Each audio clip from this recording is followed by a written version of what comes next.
So we were relating all the lesson stages discussed in the previous modules to this question of assessment and feedback and the different moments in which we carry out assessment, and also the importance of gathering evidence from assessment and making decisions. So what we're going to do now is talk about remote assessment and how do we make remote assessment work, okay?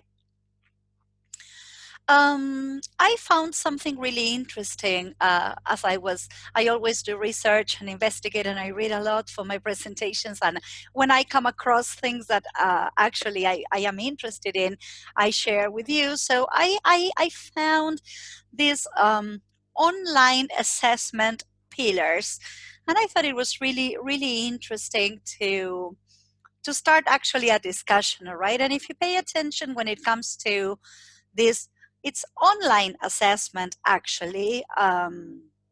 Today we will be talking, we are going to make this a little bit bigger by calling it remote assessment, but it discusses 4 pillars. And if you pay attention, the first pillar has to do with the physical learning environment. The second pillar has to do with the intellectual learning environment. The third pillar has to do with the emotional learning environment. And the fourth pillar has to do with the virtual learning environment. And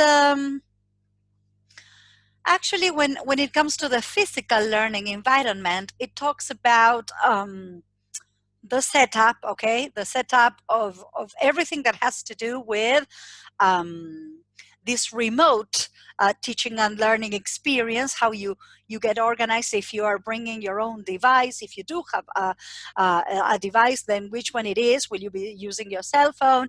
Is it a tablet? Is it a laptop? This question of considering mobile-friendly assessments, something we will be discussing in depth later on. Of course, this question of using a variety of resources, technical support if needed, the training needed to actually be comfortable in this physical learning environment, blended learning, okay, as this question of combining, which we have also discussed, and time. Moving on to the intellectual learning environment, it mentions feedback, practice tutorials, okay, the importance of tutorials, all right, which I think we have also made reference to. Independent learning and self-assessment, this possibility of actually assessing yourself as a student. What about the learning culture? Okay. Reminders to activities, it's part of this intellectual pillar. Monitoring, students monitoring their own learning and involvement in their own learning too. This question of knowing or being aware of the learning goals and objectives, and clarity of outcomes, that is to say what's expected from me as a learner, and again, time. Moving on to the emotional learning environment pillar, we've got this question of anxiety levels, okay? And very important words such as trust and confidence, this question of feeling confident with the technology that we are using. A very important word I will be addressing in a couple of minutes, confidentiality, the responsibility for learning, a positive general attitude towards learning, expectations, all right, high expectations, training and support, having a code to work online, which is also very important. I don't want to go in depth because actually I will be taking a couple of things from these pillars, but then there's the virtual learning environment that talks again about the technology setup and online assessment possibilities, opportunities, look at this, for training, practice, having like an online community, a community of work, this social dimension in spite of the fact that we are not together, this question of dealing with or working on computer literacy, using online resources, dealing and communicating with online tutors, and of course, this question of being engaged all throughout, and again, time. When I looked at these four pillars, I thought it was pretty interesting. The fact that we were making reference to the physical, the intellectual, the emotional, and the virtual.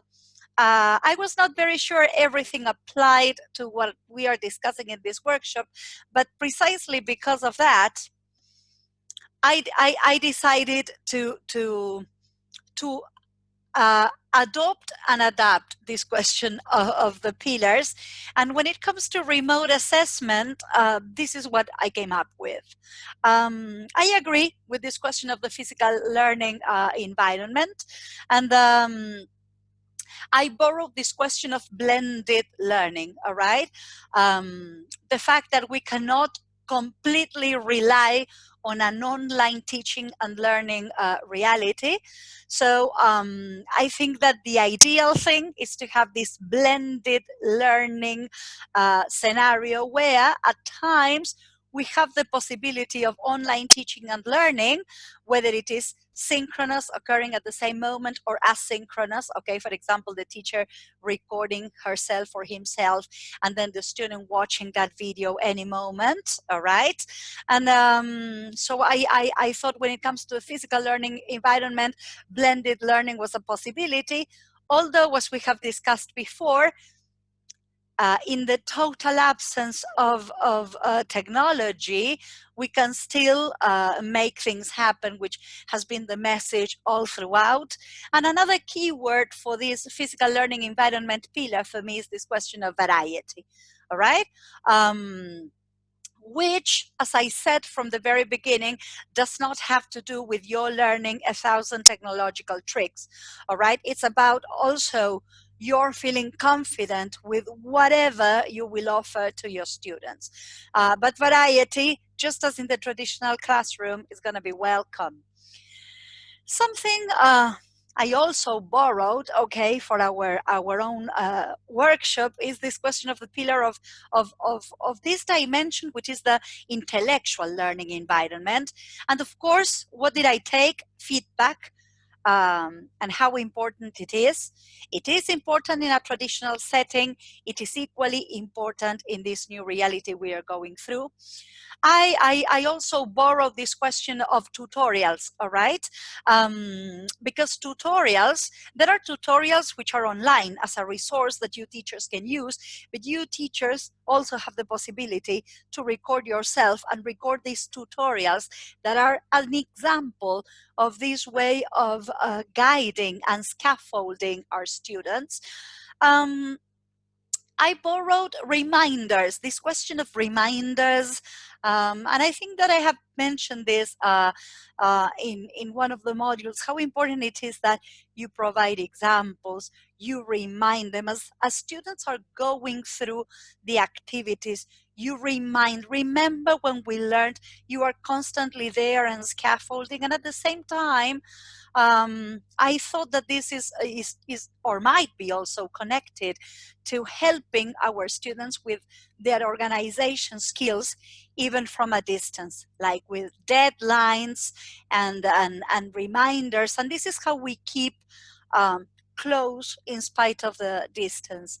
And I also thought that it would be important to include in this pillar this question of explicit goals and objectives. I've been saying it all throughout, not need to repeat myself here, and how important it is that we are clear with the outcomes, what we expect from each of the activities that we will be providing our students with.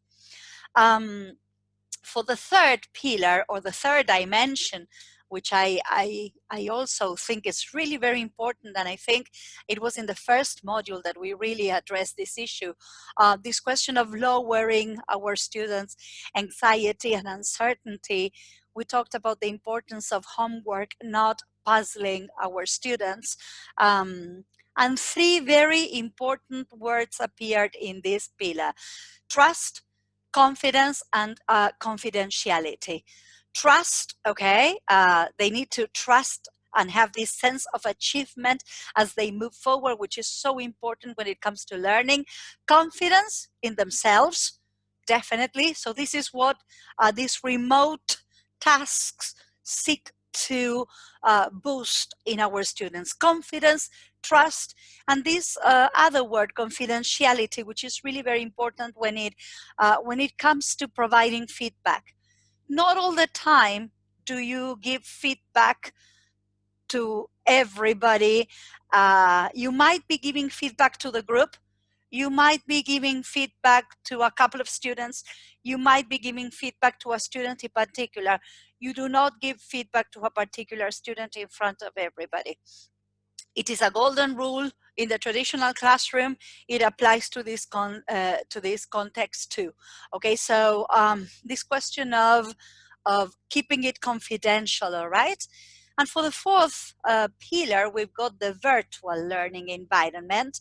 And the keywords that appeared here had to do with opportunities for training, practice, which we've been discussing all throughout, considering what online resources to provide our students with, and the possibility of helping our students find very many useful tutorials and online tutors, videos that are part of this array of resources that students can actually seek to resort to if they have doubts, as well as having access to online tutorials created by teachers.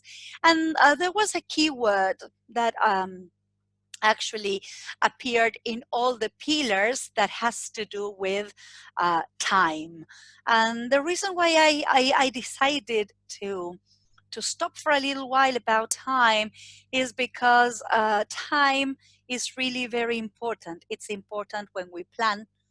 It is one of the most important things to consider when we plan. How much time am I going to give my students for this? For example, how much time am I going to devote to the presentation? How much time will my students have to deal with these controlled practice activities? How much time? It's really very important to plan time ahead. And it's also a very important keyword when it comes to the time that students need to process, practice, and own the new. So time is definitely, timing are very important words, not only for the traditional context, but also for this context in particular.